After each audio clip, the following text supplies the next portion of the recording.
عمران خان کا آخری card Richard Grenell میدان میں آ گیا۔ ناظرین، سلوک نلاٹ کہنے والا عمران خان آج کل ٹرمپ کے ایک سابق مشیر پر اپنی ساری امیدیں لگائے بیٹھا ہے۔ رچرڈ گرینیل، جو کہ ٹرمپ کا قریبی ساتھی اور ان کے لیے خصوصی نمائندہ رہ چکا ہے، آج کل واشنگٹن میں عمران خان کے لیے لابنگ کر رہا ہے۔ ناظرین، یہاں یہ بات بھی قابل ذکر ہے کہ رچرڈ گرینیل کی ذاتی زندگی بھی کافی متنازع رہی ہے، لیکن اسلام آباد انسائیڈر اس پر کوئی کمنٹری نہیں کرے گا۔ ہم صرف آپ کو یہ بتائیں گے کہ رچرڈ گرینیل وہی شخص ہے جسے ٹرمپ نے جرمنی کا سفیر مقرر کیا تھا، اور صرف 2 سال کے اندر ہی جرمنی کی حکومت نے اس کو عہدے سے ہٹانے کا مطالبہ کیا، اور آخر کار اسے برطرف کر دیا گیا کیونکہ اسے سفارتکاری کی الف بے بھی نہیں آتی تھی اور وہ جرمنی کے اندرونی معاملات میں مداخلت کر رہا تھا۔ بالکل اسی طرح اب یہ پاکستان میں بھی مداخلت کرنے کی کوشش کر رہا ہے۔ ناظرین، آپ خود سوچیں کہ ایک ایسا شخص جسے عالمی برادری ریجیکٹ کر چکی ہو، اس کی بات پاکستان کیوں سنے؟ ناظرین، پہلے جو امریکی غلامی کو نامنظور کہتے تھے، اب وہ غلامی کو بڑی بخوشی قبول کر رہے ہیں،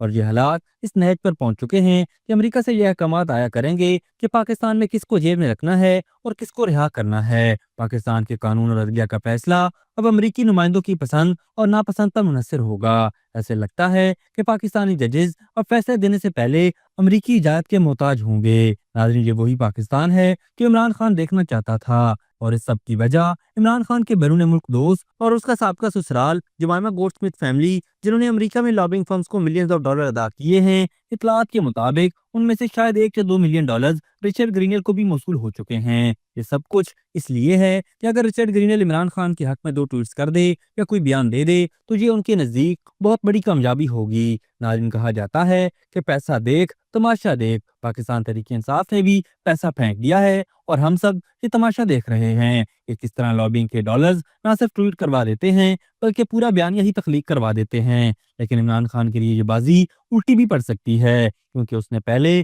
امریکہ پر سازش کا الزام لگایا کہ اسے حکومت سے ہٹایا گیا، اور اب اسی امریکہ کے ساتھ مل کر ایک نئی سازش تیار کر رہا ہے تاکہ اپنے مخالفین کو اقتدار سے باہر نکالا جا سکے۔ لیکن عمران خان کو یہ سمجھنا ہوگا کہ عوام شاید سادہ ہو، لیکن اتنی بھی بے وقوف نہیں کہ ان کے یہ بھونڈے طریقے اور تضادات نہ سمجھ سکے۔